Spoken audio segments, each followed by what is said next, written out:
Hello, everyone. Today, I will talk about social resilience because this concept is still evolving in academia and research. And there are a lot of things to talk about this concept. I have been working on this concept for more than 3 years now. And I can see that there are a lot of gaps in its understanding.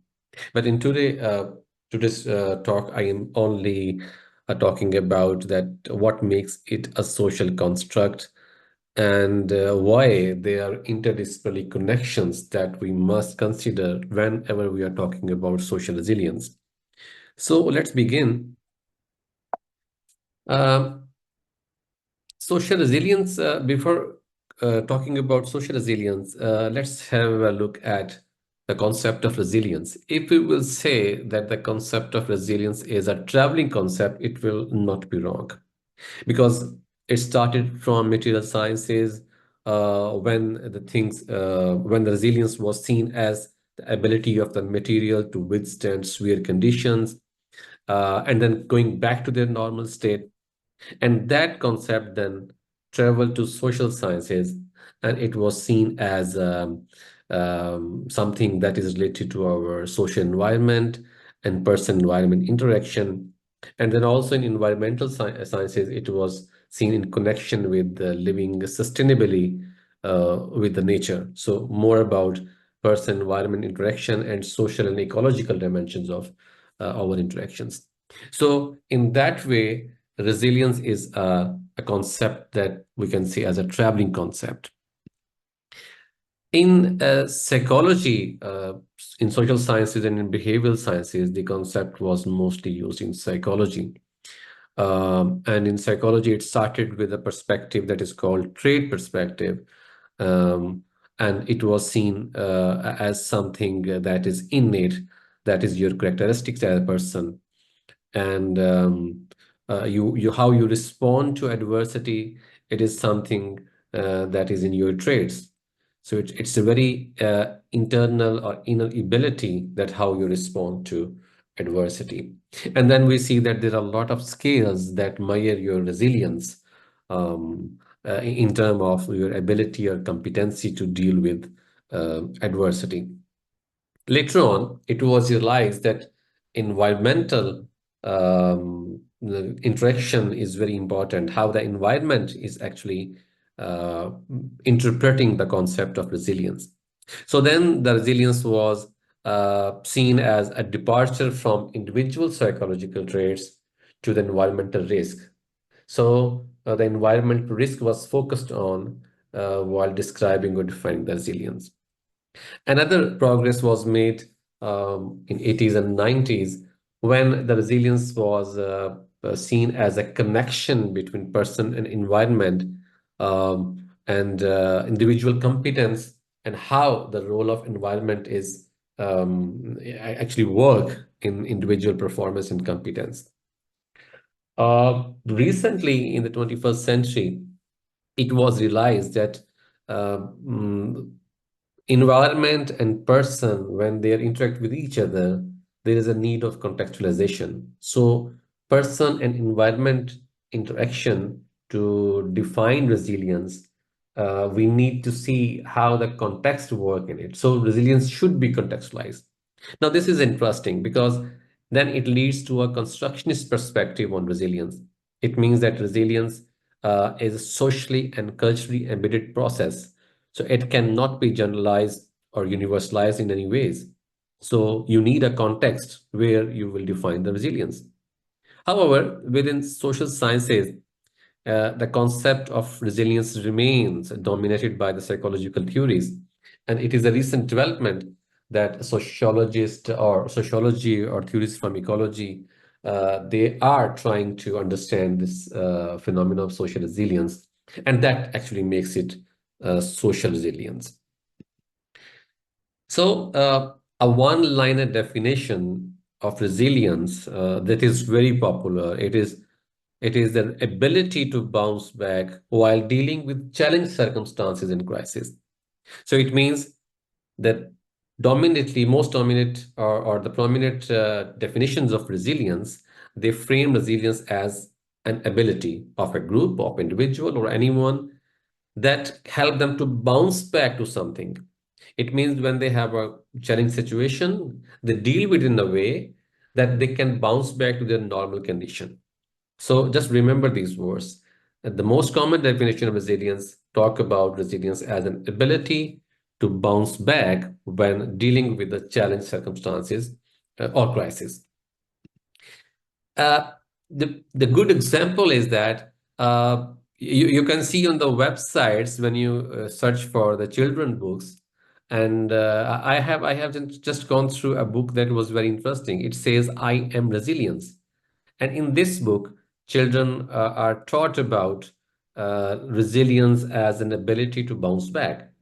So a spring, as you see in the picture, that has been used to tell that, okay, when you press the spring, it resists your pressure and then it finds its way to come back to its normal condition. So then resilience is still a concept that is used as an ability to bounce back. And that's how it is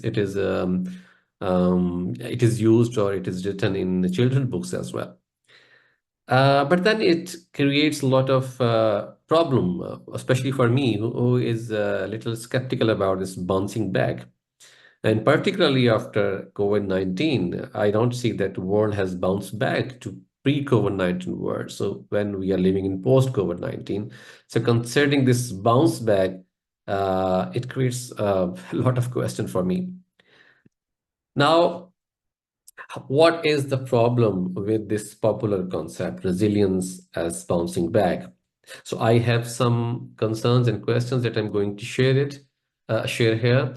Um, for example, resilience is something that is do humans going through crisis really bounce back? So this is a big question for me. Okay, when you go through a crisis, do you think that your success of going through crisis is actually bouncing back?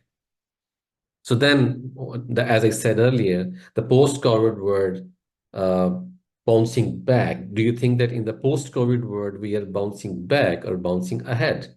I don't think that the things you have seen the world today world after COVID-19, it is a changed world. There are a lot of new innovations has happened in every field on social, scientific, and ecological level. There are a lot of things that are happening around, and we are continuously moving ahead. We are not going back to something so-called normal that we can define as our resilience.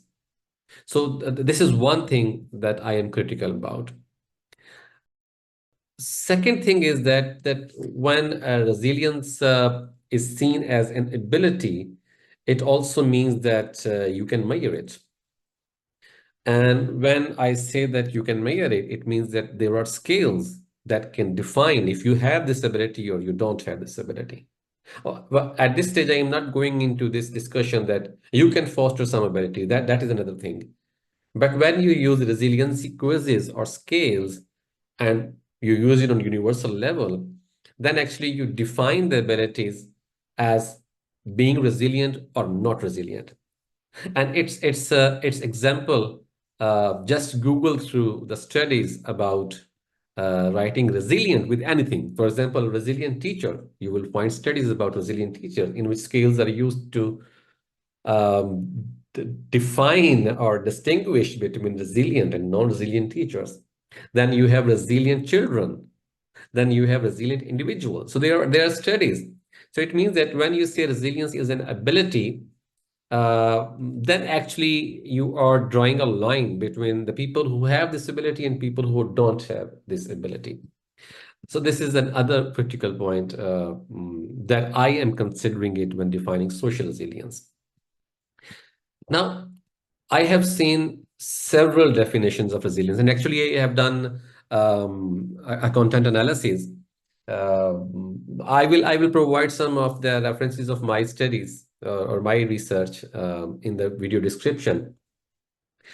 Most of the definitions of the resilience, it seems that they are focused on psychological fitness. And this psychological fitness that you say it's based on the generalization of your psychological measurable construct of resilience that draw a line between resilient and non-resilient people. So it means if you are resilient, then you have ability to withstand, you have ability to absorb, ability to resist, ability to recover, ability to overcome, ability to maintain, to reorganize, to tolerate, to rebuild, to relearn, to transform. So this is not a one ability. There are huge ranges of abilities that are considered as a resilience, as an ability or capacity to do something. So these words are very common that you will find in the definition of resilience. But then it will make you a picture, okay? The person who is not able to resist is not resilient. A person who is not able to overcome is not resilient. A person who is not able to tolerate is not resilient. A person who is not able to transform, he is a non-resilient person.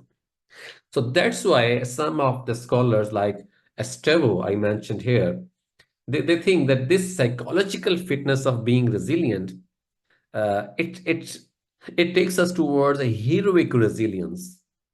So this is not a right way to understand human and their abilities and their actually competence to survive or thrive.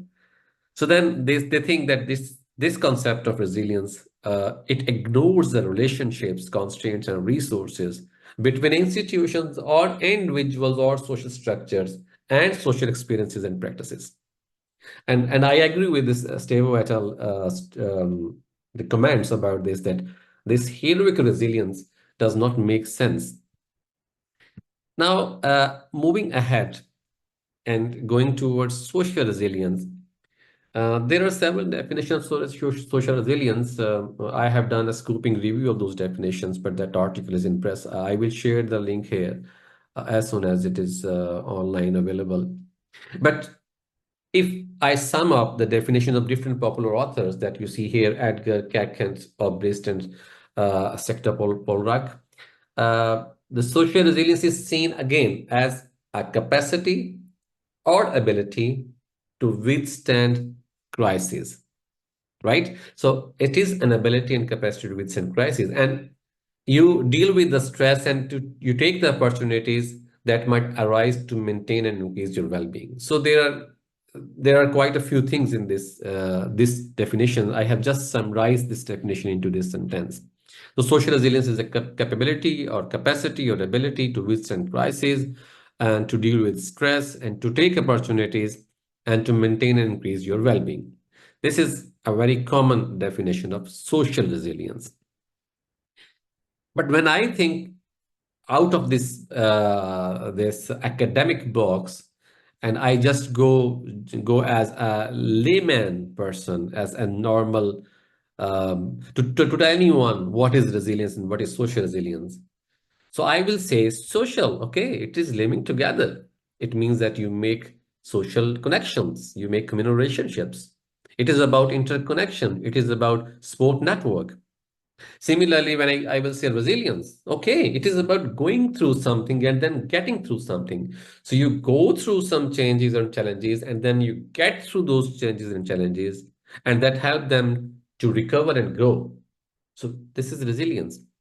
So in definition of social resilience, these two layman's understanding should combine. They should tell you something about what is social resilience. So living together, making communal relationships, interconnection, support, and network, and then going through and getting through change and challenges and continuity to recover and grow.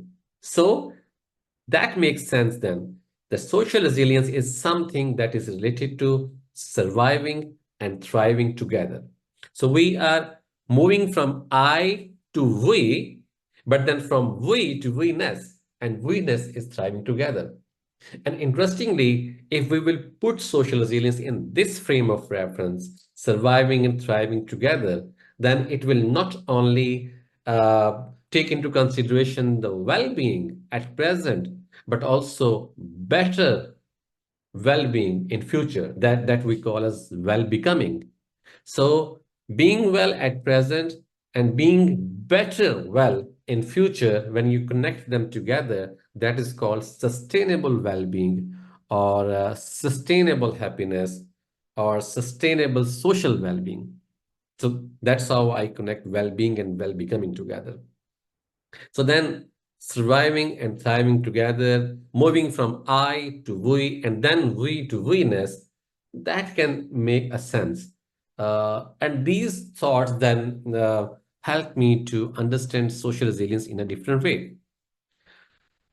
So the questions that arise from the popular definition of social resilience, they are, for example, if we will see, is it a capacity or ability? Then I have some questions. Social is a construct. And in the definitions that are talking about ability or capacity, even of groups or communities, I think that social as a construct is missing in this definition. Because apparently this definition seems to focus on the abilities and capacities. But again, there are a lot of different abilities and capacities that require to go through these situations of crisis. Now, the second thing is that opportunities arise from resources, and resources are embedded in multiple environmental factors. So that makes this concept of ability as a complex concept. So it seems like, it's my opinion, it seems like then we frame social resilience as an ability or capacity, then we are perhaps oversimplifying this concept. And third thing, our question is that environmental factors are interconnected and they intersect to shape or form the ability for social resilience. So this intersection again makes this concept as complex concept. So this is just not something that you can measure as an ability of a group of individual or a community or a system. So we should try to understand that social is somewhere above the individual and somewhere different than the system theories. So we need social theories to understand the concept of social in the definition of social resilience. So that makes it as a social phenomena or a social process. Now, when I see social resilience, I think it is an ongoing process. So it is a never-ending process. You are never in a state where you say that, okay, you are socially resilient. No, it does not work like that. You have to continue with this process again and again because you are always in an ever-changing world. For example, this ongoing process is related to transition. It is about recovery. It is about your transformation, and it is about your growth. That's how you connect well-being and well-becoming together. So surviving and thriving together, being better and being well. So then change, challenges, continuity, and growth, all these things, they actually they're very much connected, and they are not a linear way to understand social resilience. And context is always at the center. Now, social experience and social practices, this is also a very key concept or key understanding that you should consider when you are talking about social resilience. Your social experiences and social practices, they are very much related to what kind of sources you have, what kind of resources you have, how do you support each other, what are the social support networks available there. So these things actually emphasize your social experiences and social practices in a way that how you live in your social world, how you perceive the challenges and changes, how you continue with those challenges, what kind of support networks you have, what kind of resources you have, your access, and also your visibility to use those resources. So there are a lot of things that are very much combined in this concept of social, and they are so this social is not that simple. Some people ask me that, okay, you are too much focused on social in this concept. You are not considering several other things in it. So then I say, okay, for me, social is not that simple. When I was working on social value of the child during my PhD project, and this was an ethnographic study and quite ground up approach, I found that social is not that simple. it has several dimensions. Social has a religious dimension, social has cultural dimension, it has political and economic dimensions. So all these environments, they actually contribute to the concept of social, whether taken as a social value or social experience or social practices. My social experience is not independent of my political environment or my cultural environment or my economic situations. Similarly, my social practices. So in a way, this concept social should be considered in its variety of other environmental things that contribute to our social experiences and practices. Another thing we must remember when we are talking about resilience, that mostly when we define resilience and in traditional definitions, we say it is a response to something. So something is happening out there in the world, and you're responding. As soon as you intend to respond to something, you connect yourself to several things in the social world. Then the political things are there, social things are there, economic factors are there, and cultural factors are there. But having said that, I would say that I have been working with the concept of social resilience in the context of migration, international and forced migration. So I have another picture of this word social when I talk about migrants and their lives. Moving ahead, considering these things that I have just discussed, I feel that social, economical, excuse me here, yeah, social, cultural, psychological, political, physical, economic, all these environments, they are very much connected to each other. And they not only influence or impact each other, but also they support in several ways to deal with the changes and challenges. So I see this as an intersectional web of environmental factors that contribute to person-environment interaction. But here, person is not passive at all. So don't misunderstand me. Person as a social actor is always an agent. He has, or she has, or the people, they have agency, right? So social resilience is not about being a person in the social world as a passive receiver. No, they person environment interaction works with the construction and co-construction of several things together. So that's how I see intersectionality as a very useful concept that we should use as an analytical lens when we are investigating social resilience. And of course, resources, they provide formal and informal support to foster this process of social resilience.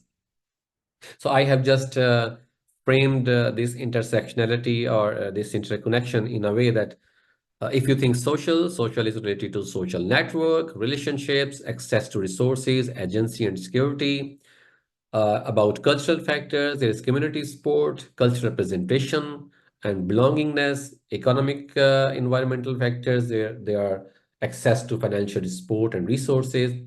And psychological factors, psychological strength, identity, bonding, and well-being, they all contribute to your psychological strength. And then political visibility, participatory rights, empowerment, and your status.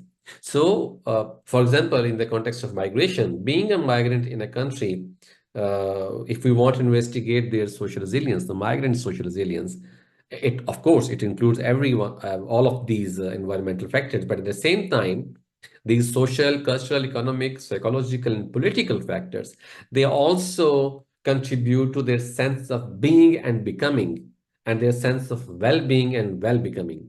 So these being and becoming status and well-being and well-becoming sustainable happiness, they all go together within this environmental web. Now, how I define social resilience, so there are a few things. Number one, I see it as a social phenomena. I emphasize on social experience and practices. I see political, economic, cultural, and social environmental factors as very important and key factors that play their role in this experience of social resilience. I see changes and challenges as dynamic, and there is learning and relearning happening all the time. Examining and re-examining is happening there during this experience of social resilience. And of course, the people or group or communities, when they are going through social resilience, not as ability or capacity, but as an experience and as a process and as a phenomena, they go through transitions, adaptations, and then transformation.